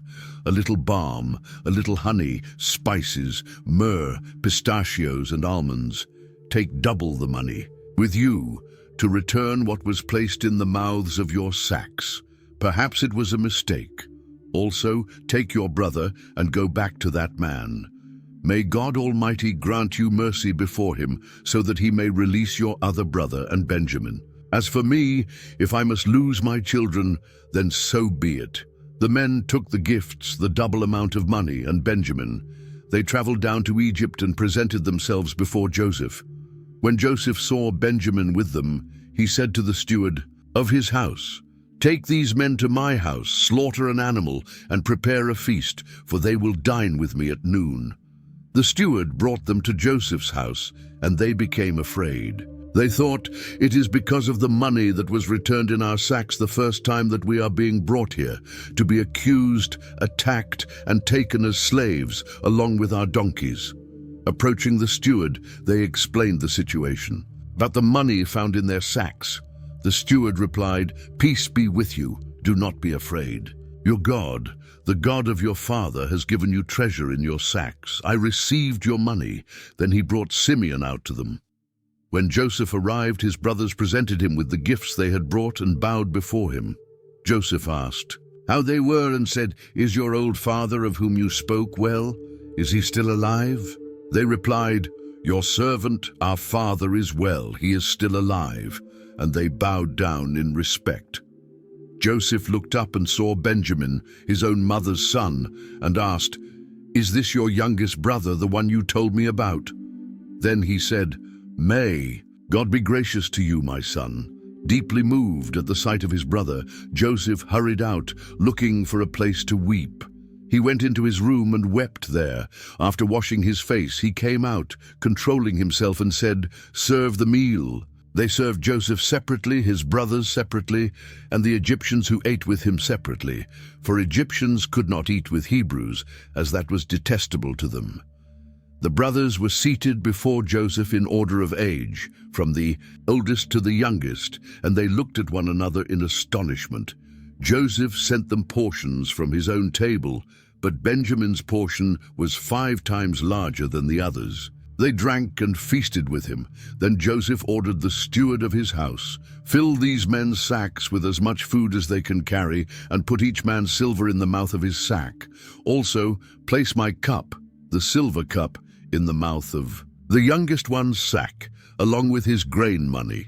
The steward did as Joseph commanded. At dawn, the men were sent on their way with their donkeys. They had left the city, but had not gone far, when Joseph said to his steward, "Go after those men, and when you catch up with them, say to them, 'Why have you repaid good with evil? Isn't this the cup my master drinks from and uses for divination? What you have done is wrong.'" When the steward caught up with them, he repeated these words. They responded, "Why does my lord say such things? Far be it from your servants to do such a thing. The money we found in the mouths of our sacks we brought back from Canaan.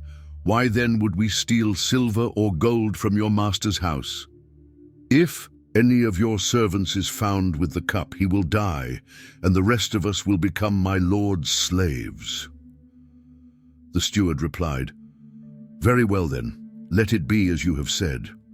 The one who is found with the cup will become my slave. The rest of you will be free." Each of them quickly lowered his sack to the ground and opened it. The steward searched, beginning with the oldest and ending with the youngest, and the cup was found in Benjamin's sack. At this, they tore their clothes, loaded their donkeys, and returned to the city.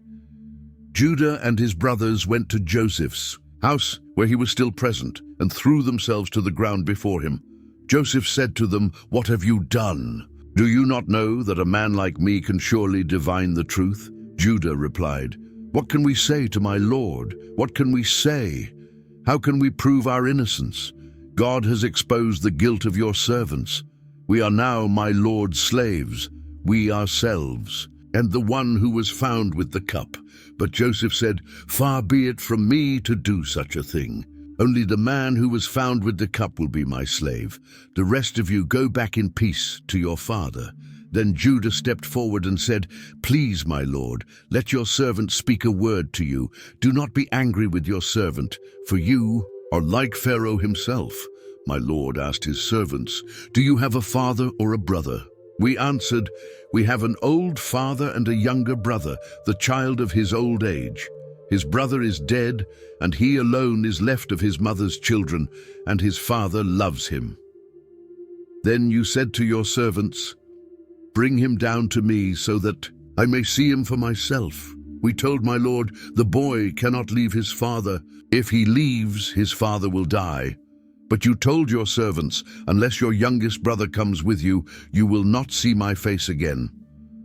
When we returned to your servant, our father, we told him what my lord had said. Our father said, "Go back and buy us a little more food."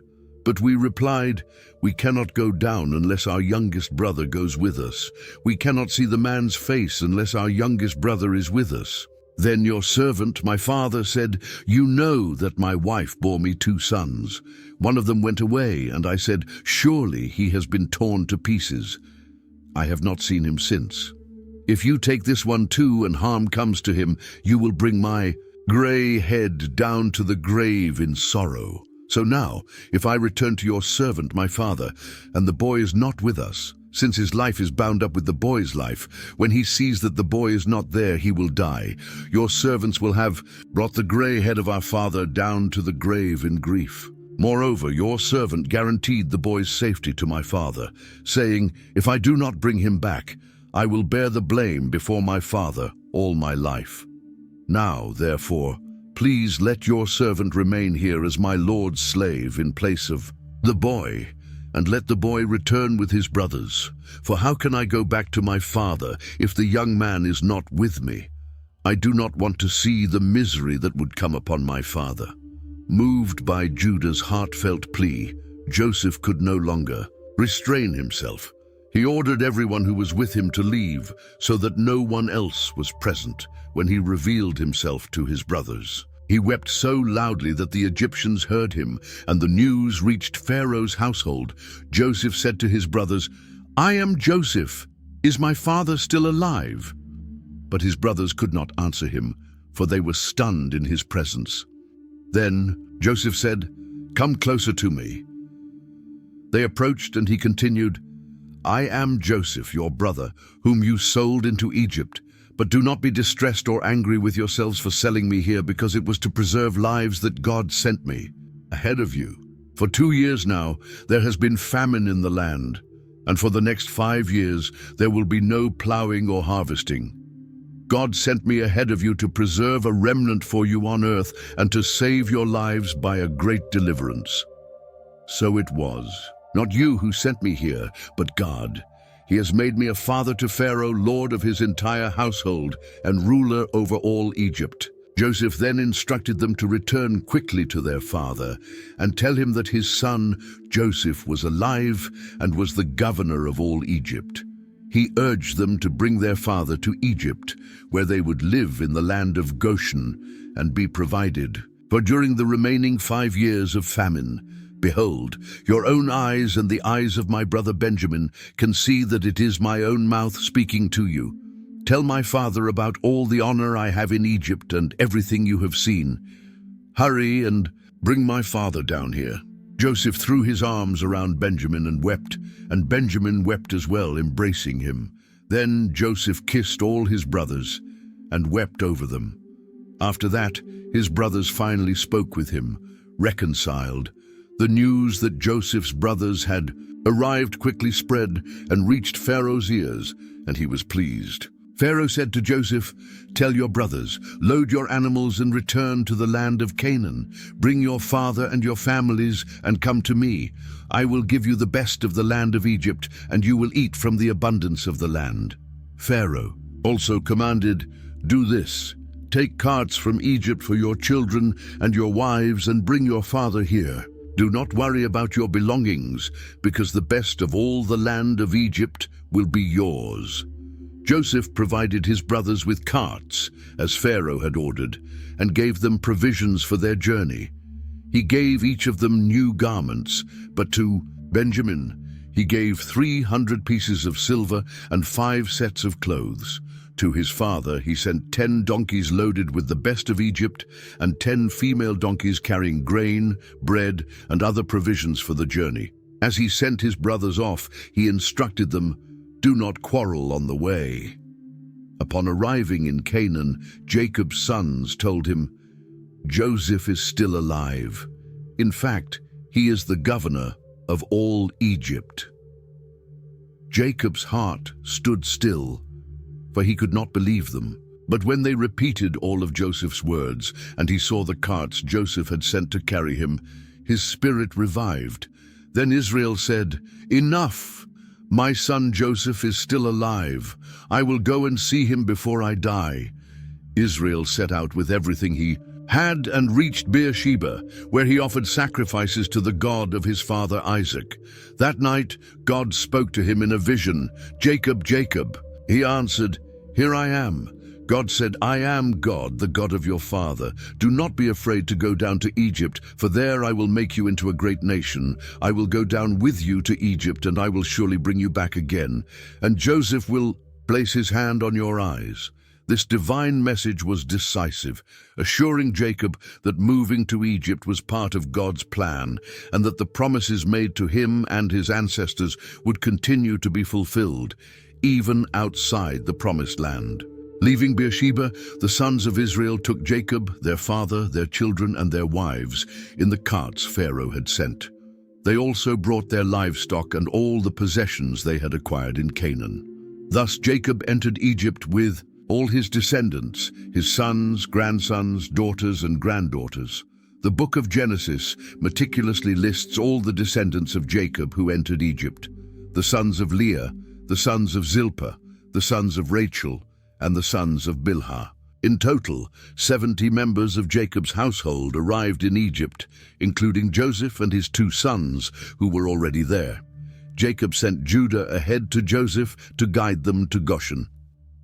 When they arrived in the region of Goshen, Joseph prepared his chariot and went up to meet his father Israel. As soon as he saw him, he threw himself around his father's neck and wept for a long time in his arms. Israel said to Joseph, "Now I can die, since I have seen your face and know that you are still alive." It was a moment of deep emotion, for 22 years had passed since Joseph was sold as a slave. The son whom Jacob had believed to be dead was not only alive, but held a position of great power and honor.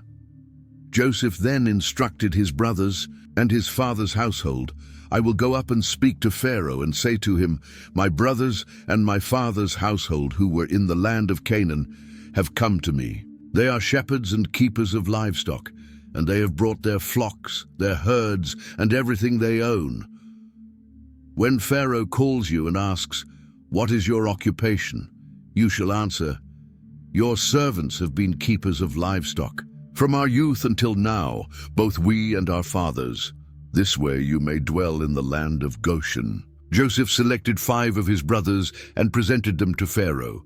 When Pharaoh asked them about their occupation, they responded as Joseph had instructed, adding that they had come to Egypt because of the famine in Canaan. Pharaoh said to Joseph, "Your father and your brothers have come to you. The land of Egypt is before you. Settle your father and your brothers in the best part of the land. Let them live in the land of Goshen, and if any among them are capable men, put them in charge of my livestock." Joseph also presented his father to Pharaoh, and Jacob blessed Pharaoh. When Pharaoh asked Jacob how old he was, he replied, "The days of my pilgrimage are 130 years. Few and difficult have been the days of my life, and they have not reached the years of my ancestors in their days of pilgrimage." Jacob blessed Pharaoh again and withdrew. Joseph settled his father and his brothers, giving them property in the best part of the land, in the region of Ramesses, as Pharaoh had commanded. He provided for his father, his brothers, and his father's entire household, supplying them with food according to the number of their dependents. The famine was severe, and there was no bread in all the land. Joseph collected all the money that was in Egypt and Canaan through the sale of grain and deposited it in Pharaoh's treasury. When the money was gone, all the Egyptians came to Joseph saying, "Give us bread. Why should we die before your eyes? Our money is gone." Joseph replied, "If your money is gone, bring me your livestock and I will give you bread in exchange for it." So they brought their animals to Joseph, and he gave them bread in exchange for horses, sheep, cattle, and donkeys, sustaining the people that year. The following year they returned and said to Joseph, "We cannot hide from my lord that our money is gone and that our livestock now belongs to my lord. We have nothing left before my lord except our bodies and our land. Why should we perish before your eyes, we and our land alike? Buy us and our land in exchange for bread, and we, along with our land, will become Pharaoh's servants. Give us seed so that we may live and not die, and so that the land does not become desolate." So Joseph bought all the land of Egypt for Pharaoh, for every Egyptian sold his field because the famine was severe upon them. The land became Pharaoh's property, and Joseph moved the people to the cities, from one end of Egypt's territory to the other. However, he did not buy the land of the priests, for they had an allotment from Pharaoh and lived on the portion Pharaoh gave them. Joseph said to the people, "Today I have bought you and your land for Pharaoh. Here is seed for you. Sow the land. At harvest time you shall give 1/5 to Pharaoh, and the remaining 4 parts shall be yours, for seed for the field, for your sustenance, for those in your household, and for feeding your children." They responded, "You have saved our lives. May we find favor in the eyes of my Lord, and we will be Pharaoh's servants." Joseph established it as a law in Egypt, which remains to this day. 1/5 of the produce belongs to Pharaoh. Only the land of the priests did not become Pharaoh's property. Israel lived in Egypt, in the land of Goshen. They acquired property, were fruitful, and multiplied greatly. Jacob lived 17 years in Egypt, reaching the age of 147 years.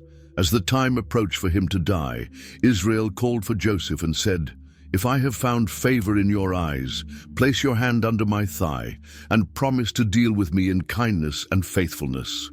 Do not bury me in Egypt. When I rest with my fathers, carry me out of Egypt and bury me in their tomb." Joseph answered, "I will do as you have said." But Jacob insisted, "Swear to me," and Joseph swore to him. Sometime later, Joseph was told, "Your father is ill." He went to visit him, taking with him his 2 sons, Manasseh and Ephraim. When Jacob was informed that his son Joseph was coming, Israel gathered his strength and sat up in bed. Jacob said to Joseph, "The Almighty God appeared to me in Luz, in the land of Canaan, and blessed me. He said to me, 'I will make you fruitful and multiply you. I will make you a congregation of peoples, and give this land to your descendants as an everlasting possession.' Now your 2 sons, who were born to you in Egypt before I came here, are mine. Ephraim and Manasseh shall be mine, just as Reuben and Simeon are. But the children you have after them will be yours. They will be called by the name of their brothers in their inheritance." When Israel saw Joseph's sons, he asked, "Who are these?" Joseph replied, "They are my sons, whom God has given me here." Jacob said, "Bring them to me, so that I may bless them." Israel's eyes were weak with age, and he could barely see. Joseph brought his sons near, and Jacob kissed and embraced them. Israel said to Joseph, "I never expected to see your face again, and now God has even allowed me to see your descendants." Joseph took his sons from his father's knees and bowed with his face to the ground. Then he took both, Ephraim in his right hand toward Israel's left, and Manasseh in his left hand toward Israel's right, and brought them close to him. But Israel stretched out his right hand and placed it on Ephraim's head, though he was the younger, and his left hand on Manasseh's head, crossing his hands, even though Manasseh was the firstborn. He blessed Joseph, saying, "The God before, whom my fathers Abraham and Isaac walked, the God who has been my shepherd all my life to this day, the angel who has delivered me from all harm, may he bless these boys. May my name and the names of my fathers, Abraham and Isaac, be invoked upon them, and may they grow into a great multitude on the earth." When Joseph saw that his father had placed his right hand on Ephraim's head, he was displeased. He took his father's hand to move it from Ephraim's head to Manasseh's, saying, "Not so, my father, this one is the firstborn. Put your right hand on his head." But his father refused, saying, "I know, my son, I know. He too will become a people, and he too will be great. Nevertheless, his younger brother will be greater than he, and his descendants will become a multitude of nations." That day he blessed them, saying, "Through you Israel will pronounce blessing, saying, 'May God make you like Ephraim and Manasseh.'" Thus he put Ephraim before Manasseh. Israel said to Joseph, "Behold, I am about to die, but God will be with you and will bring you back to the land of your fathers. I give you one portion more than your brothers, the one I took from the Amorites, with my sword and my bow." Jacob called his sons together and said, Gather around so that I may tell you what will happen in the days to come." In a prophetic poem, he blessed each of his 12 sons, foretelling the destiny of their tribes. To Reuben, the firstborn, he announced the loss of preeminence for having defiled his father's bed. To Simeon and Levi, he rebuked their violence and cruelty, declaring that they would be scattered in Israel. For Judah, he reserved a special blessing, foreseeing that the scepter and the staff of command would remain with him. He said that Zebulun would dwell by the seashore, Issachar would be strong, but would submit to forced labor. Dan would judge his people, Gad would be attacked, but would counterattack. Asher would enjoy rich food, Naphtali would be like a free deer speaking beautiful words, and Joseph would be fruitful and extraordinarily blessed. Regarding Benjamin, he prophesied that he would be like a ravenous wolf, devouring the prey in the morning and dividing the spoils in the evening. Among all the blessings, Judah's stood out for its messianic significance. "Judah, your brothers, will praise you. Your hand will be on the neck of your enemies. Your father's sons will bow down before you. Judah is a young lion. From the prey, my son, you have gone up. He crouches, he lies down like a lion and like a lioness. Who will rouse him? The scepter will not depart from Judah, nor the ruler's staff from between his feet, until Shiloh comes, and to him shall be the obedience of the peoples." This prophecy foretold that the royal lineage would come from Judah, and that from it would arise a ruler to whom the nations would submit, a clear reference to the future Messiah. Indeed, centuries later, King David would come from the tribe of Judah, and Jesus Christ would be born from this very royal lineage. After blessing each of his sons with the appropriate blessing, Jacob instructed them, "I am about to be gathered to my people. Bury me with my fathers in the cave in the field of Ephron the Hittite, the cave in the field of Machpelah, near Mamre, in the land of Canaan, which Abraham bought from Ephron the Hittite as a burial property. There Abraham and his wife Sarah were buried. There Isaac and his wife Rebekah were buried, and there I buried Leah. The field and the cave in it were purchased from the sons of Heth." When Jacob had finished giving these instructions to his sons, he drew his feet into the bed, breathed his last, and was gathered to his people. Joseph threw himself upon his father's face, wept over him, and kissed him. He then ordered the physicians in his service to embalm his father, and they embalmed Israel. 40 days were required for this, for that is the time needed for embalming. The Egyptians mourned for him 70 days. After the days of mourning had passed, Joseph said to Pharaoh's household, "If I have found favor in your eyes, please speak to Pharaoh on my behalf.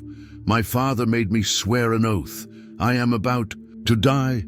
Bury me in my tomb that I dug for myself in the land of Canaan. Now please allow me to go up and bury my father, and then I will return." Pharaoh responded, "Go up and bury your father, as he made you swear." So Joseph went up to bury his father, and with him went all of Pharaoh's officials, the elders of his household, and all the elders of the land of Egypt, as well as all of Joseph's household, his brothers, and his father's house. Only their little ones, their flocks and their herds, were left in the land of Goshen.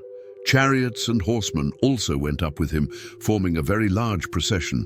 When they reached the threshing floor of Atad beyond the Jordan, they held a great and solemn mourning ceremony. Joseph observed 7 days of mourning for his father.